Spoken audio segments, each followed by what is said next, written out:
কোন গোপনে মন ভেসেছে ধারাবাহিকে আমরা দেখেছিলাম গেট বেঙ্গল ক্যাটারারের অবস্থা খুব শোচনীয়। ওদের লাইসেন্স কেড়ে নেওয়া হয়েছে। খাবারে বিষক্রিয়ার জন্য অনেকে অসুস্থ। স্বাস্থ্যমন্ত্রীর মেয়ের বিয়েতে কাজ করতে গিয়েছিল গেট বেঙ্গল ক্যাটারার। অরুণাভ ভূমি প্ল্যান করে ওদের এই রকম পরিণতি করে দিয়েছে। কি করবে ওরা? অনিকেত একটা কাজের আশায় গিয়েছিল, কিন্তু সেখানে কেউ ওকে কাজ দেয়নি, বদনাম করে তাড়িয়ে দিয়েছে। সব জায়গায় ছড়িয়ে গেছে ওরা খাবারে বিষ মিশিয়ে মানুষ মারার প্ল্যান করেছিল। দেখেছি রাস্তায় যেতে যেতে একটা হেসেলের হিরোইন বলে রান্নার কম্পিটিশান হবে অ্যাডভার্টাইজ করতে করতে যাচ্ছিল। সেইখানে যাবে শ্যামলী। শ্যামলী খুব রান্নায় পারদর্শী। বাড়ির মেয়েরা এবার পথে নামছে কাজের আশায়। দাদু বলছে, আমি কদিন আগেই সব বাড়ির ছেলেদের সাথে মা লক্ষ্মীকে ঘরে বরণ করে আনলাম, আর এখন মা লক্ষ্মীরাই সব যাচ্ছে রুজি রোজগারের জন্য। বলেছে অনিকেতের মামনি, যত বড়ই কুকারি শো হোক না কেন শ্যামলী ঠিক জিতে আসবেই। সকলের আশীর্বাদ নিয়ে বেরিয়ে গেল যে যার পথে। অনিকেত শ্যামলী গেল নাম লেখাতে, সেখানে ও রান্না করবে। নাম লিখিয়ে দাঁড়িয়ে আছে, দেখছে অনেক বড় লাইন হয়েছে, গরম কষ্ট হচ্ছে। এখানে কোনো ভয়ের কারণ নেই, কারণ অরুণাভ ভৌমিক আর তৃষা নেই। ভাবতে ভাবতেই শ্যামলী পেছন ফিরে তাকিয়ে দেখছে অরুণাভ আর তৃষা দাঁড়িয়ে আছে। অবাক হয়ে গেছে ওরা। অরুণাভ একটা স্মাইল দিল শ্যামলীর দিকে তাকিয়ে। শ্যামলী ওকে গ্রাহ্যই করছে না, বলছে একটা শুভ কাজে যাচ্ছি, অপয়া মানুষজন দেখে আমাদের কাজটাই পণ্ড হয়ে যাবে, আমি চাই না। তৃষা বলল যে কি বললে শ্যামলী? বলছে যা বলেছি শুনতেই পেয়েছেন। ওরা ওখান থেকে সরে গেল। এদিকে ভেতর থেকে একজন মহিলা ডেকে নিয়ে গেল স্যার ম্যাডাম বলে অরুণাভ আর তৃষাকে। এরা অবাক হয়ে তাকিয়ে দেখলো। ওরা ভেতরে ঢুকে গেল। ভেতরে যে ডিরেক্টর আছে তার সাথে যোগাযোগ করেছে, তাকে টাকা দিল। টাকার বিনিময়ে এই খেতাবটা জিততে চায় তৃষা। এমনকি তৃষা বলল এখানে শ্যামলী মালাকার বলে একজন এসছে, তাকে কম্পিটিশানে ঢোকানো যাবে না, ওকে বাদ দিয়ে দিতে হবে, সমস্ত কথাই রাখবে। এদিকে শ্যামলীরা সকলে ভেতরে বসেছে, অপেক্ষা করছে, এক একজন করে ডাকছে। তারা নিজেদের রান্না নিয়ে এসছে। প্রথমে তাদের রান্না খেয়ে যদি ভালো লাগে সিলেক্ট করা হবে, তারপরে একটার পর একটা কম্পিটিশান হবে, অনেক বড় কম্পিটিশান, 50 লক্ষ টাকা পুরস্কার দেওয়া হবে। অনেক আশা করে এসছে শ্যামলী, অনিকেত বসে আছে। এদিকে শ্যামলীকে বাদ দিতে হবে, সেই জন্য ওদেরই একজন বিশ্বস্ত কর্মচারী এসছে ফর্মগুলো দেখতে। ইচ্ছে করে কিছু ফর্ম মাটিতে ফেলে দিল। যেই লোকটা ছিল বলছে তুমি ফেলে দিলে, আমি সাজিয়ে রাখছিলাম। বলছে আমি তোমাকে সাহায্য করছি, আমি তুলে দেবো। আসলে ও শ্যামলীর ফর্মটা নিতে এসেছিল, দেখতে পেয়ে গেছে, পকেটের মধ্যে গুজে নিয়ে বাকিগুলো রেখে দিয়েও চলে গেল। লোকটা জানতেও পারল না যে ফর্মগুলো সাজিয়ে রাখছিল। নিয়ে গেছে, নিয়ে যেতেই সেই ফর্মটা নিয়ে নিয়েছে তৃষা, ছিঁড়ে কুটি কুটি করে ফেলে দিল। এবার একজন একজন করে ভেতরে ডাকছে, সকলে যাচ্ছে। কিছু মানুষ চিনতে পেরেছিল অনিকেত আর শ্যামলীকে। সমস্ত ঘটনাগুলো জানাজানি হয়ে গেছে, এখানেও বদনাম করছে। একজন ভদ্রমহিলা বললেন, দেখো তোমরা এইভাবে বলো না, কারুর অবস্থা হয়তো ভালো ছিল, সে বিপাকে পড়ে আজ এই জায়গায় এসছে, আবার কারুর অবস্থা কোনো দিনই ভালো নয়, তাই হাসাহাসি করো না কাউকে নিয়ে। দেখেছি একটার পর একটা কম্পিটিশান শুরু হবে, সেই জন্য ডাকা হয়েছে। একজন পরিচালনা করছেন, তিনি রান্নারই লোক হবেন। ওখানে আমরা তৃষাকে দেখেছি, বাকি অন্যান্য সদস্যরা যে যার নিজের খাবার নিয়ে গেছে, প্লেটিং করেছে, টেস্ট করে দেখা হচ্ছে, সেখান থেকে ছাঁটা হয়েছে। তারপরে এক এক করে ডাকা হচ্ছে। একটি মেয়ে ছিল যে কিনা ব্লগার, সেও এই কম্পিটিশানে এসছে। ওখানেই বলল, আমি এখানে এসছি রান্না করতে, তোমরা সকলে আমার হয়ে প্রার্থনা করো যাতে আমি কম্পিটিশানটা জিততে পারি। সেও ভেতরে গেল। এক এক করে সবাই চলে যাচ্ছে, শ্যামলীকে ডাকছে না।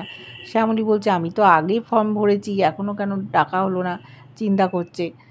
সবাই ভেতরে মোটামুটি চলে গেল, কিন্তু শ্যামলীর আর ডাক এলো না। অবাক হয়ে গেছে, কী ব্যাপার, আমাকে কেন ডাকা হলো না? ওরা বলল, দেখুন আপনারা তো বাকিরা যারা আছেন গার্জেন, আপনারা ওয়েট করুন। কিন্তু শ্যামলী তো কম্পিটিশানে এসছে নাম দিয়ে, ওর নামটা কোথাও নেই, ফর্ম নেই। বলছে শ্যামলী, আমি তো ফর্ম ফিল আপ করেছি, দেখুন আপনাদের কাছে আছে, মিসপ্লেসড হয়ে গেছে হয়তো। কিন্তু ওরা বলছে, দেখুন আপনি যদি ফর্ম ফিল আপই করে থাকেন আমাদের কাছে থাকবে। কিন্তু অনিকেত আর শ্যামলী অবাক হয়ে যাচ্ছে, কি হলো, ফর্ম নেই কেন? শ্যামলী বলছে, আমাকে একবার ভেতরে ঢুকতে দিন, আমি ঠিক খুঁজে বার করে দেবো, কোথাও হয়তো একটা ফর্ম চলে গেছে, ওরা কিছুতেই মানবে না, আপনারা এখান থেকে চলে যান, কথা শুনছে না। আর দেখেছি কম্পিটিশানটা ওখানে হচ্ছে, যিনি পরিচালনা করছেন তিনি একটা খাবার নিয়ে এসছেন, সেই খাবারটা সকলকে খেয়ে দেখতে হবে 1 চামচ করে, যারা কম্পিটিটার ওরা খাবে, তারপরে উনি প্রশ্ন করবেন। প্রত্যেকে খেলো, তৃষাও খেলো। দেখেছি যে ছেলেটা শ্যামলীর ফর্মটা নিয়ে চলে গেছিলো, সেই ছেলেটাই তৃষার কাছে এসছে। হঠাৎ একটা পেন ফেলে দিল তৃষা, কুড়োতে গেল, আর ছেলেটা কুড়োতে গিয়ে একটা চিরকুট ধরিয়ে দিল। এবার উনি প্রশ্ন করেছেন, আপনারা তো সবাই খেয়েছেন, আমি জানতে চাই এখানে কি কি মশলা দেওয়া আছে। 6টা মশলার নাম পেয়ে গেল তৃষা, কাগজে লিখে রেখেছে ওই ছেলেটা। খুশি হয়েছে, যে যার মতো বলছে কি খেয়েছে না খেয়েছে। এবার একটা করে লিখতে হবে বোর্ডের মধ্যে, সবার কাছেই আছে, সবাই যে যার মতো লিখেছে। উনি সেগুলো পেয়েছেন। উনি বলছেন যে, আমি যা দেখলাম, কেউ ভুল বলেছে, কেউ ঠিক বলেছে, একজনও তো সব কটা মশলার নাম বলতে পারেনি। কিন্তু আমি চেয়েছিলাম আপনারা যখন কম্পিটিশানে এসছেন তখন কেউ না কেউ নামটা বলবেন। ওদিকে শ্যামলীকে কিছুতেই ঢুকতে দেবে না। শ্যামলীও দিশেহারা, কী করবে বুঝতে পারছে না। ওর চোখে জল। অরুণাব দূর থেকে দেখেছে, মনে মনে হাসছে যে, তুমি আমায় চড় মেরেছিলে না, সেই চড়ের বদলা এটা। তোমার চোখের জলটা দেখে আমার চড় লাগার যে আঘাত পেয়েছিলাম সেইটা আস্তে আস্তে ঠিক হচ্ছে। শ্যামলী ছেড়ে দেবার মেয়ে না, অনিকেত আছে, চেঁচামেচি করছে, ওদেরকে বার করে দেবে, এইরকম একটা সিচুয়েশান তৈরি হয়েছে। তখন শ্যামলী অনিকেতের হাত ধরে ফাঁক দিয়ে গলে দৌড়ে বেরিয়ে চলে এলো কম্পিটিশান যেখানে হচ্ছে সেখানে। এদিকে দেখেছি যিনি ডিরেক্টর তিনিও দাঁড়িয়ে আছেন, উনি তো টাকা খেয়েছেন, তৃষাকে জেতাতে হবে। ওখানে শ্যামলী গেছে, গিয়েই বলছে, আমি বলতে পারবো এই খাবারে কি কি মশলা আছে, যেটা শুনতে চাইছেন যিনি এই রান্নাটার নিয়ে এসে প্রশ্ন করেছেন, পরিচালনা করছেন। তিনি কারুর কাছ থেকেই সঠিক উত্তর পাননি। তৃষা ভাবছে, যা ওরটাও ভুল হয়ে গেল, কী মশলাও বলতে পারলো না।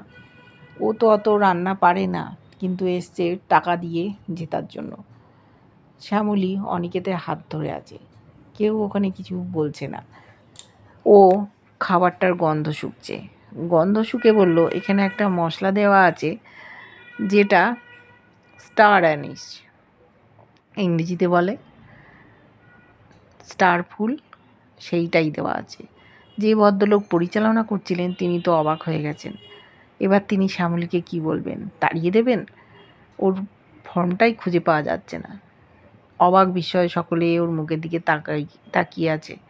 ওদিকে দেখেছি প্রিয়া রাস্তার মধ্যে দৌড়চ্ছে, যেখানে আসতে বলেছে সেখানে পৌঁছে গেছে, ফোন করছে, বলছে আমাকে লোকেশানটা পাঠান, আমি খুঁজে পাচ্ছি না।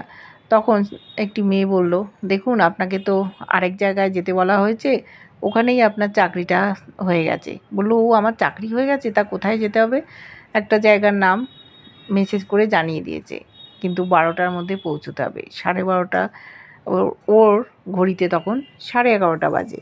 আধ ঘন্টা হাঁটতে টাইম, কি করে যাবে? ট্যাক্সি খুঁজছে, পাচ্ছে না। ও দৌড়োদৌড়ি করছে, একটা লোকের সাথে ধাক্কা লেগে গেল, সরি বলে চলে গেল। আবার দৌড়োতে গেছে, একটা লোক গাড়ি খুলে বেরোচ্ছিল, সেইখানে ধাক্কা লেগে ওর ফাইল টাইল সব পড়ে গেল। দেখলাম প্রিয়া এসে খুব ঝামেলা করছে, আপনি না দেখে গাড়ির দরজাটা খুলে দিলেন, আমার ক্ষতি হতে পারত, আর আমার একটা চাকরিতে জয়েনিংয়ের ব্যাপার আছে, আর এইভাবে আপনি আমার সময় নষ্ট করে দিলেন। আমি যদি চাকরিটা না পাই আপনার অবস্থা খারাপ করে দেবো। লোকটা ভাবছে কী রে বাবা, আমি কি করলাম? বলল যে আপনি তো না দেখে ছুটে আসছেন, আমার কি দোষ এখানে? দেখলাম নতুন নায়কের প্রবেশ ঘটল। প্রিয়ার সাথে প্রতিমের একেবারেই সেরকম ভালোবাসার সম্পর্কটা গড়ে ওঠেনি। প্রিয়ার মতো থাকে, প্রতিমের মতো। ওরা হয়তো ভেবেছিল একে অপরকে ভালোবাসে, কিন্তু আদৌ কি ভালোবাসে? হঠাৎ করে একটা নতুন নায়ক এলো, হয়তো প্রিয়ার জীবনে সে ঢুকে পড়বে। দেখব কি হয়। কেমন লাগছে ধারাবাহিকটা অবশ্যই জানিও। ভালো লাগলে লাইক, কমেন্ট, সাবস্ক্রাইব করে, যারা ফেসবুক পেজ থেকে দেখছো ফলো করে সাথে থাকার অনুরোধ রইল।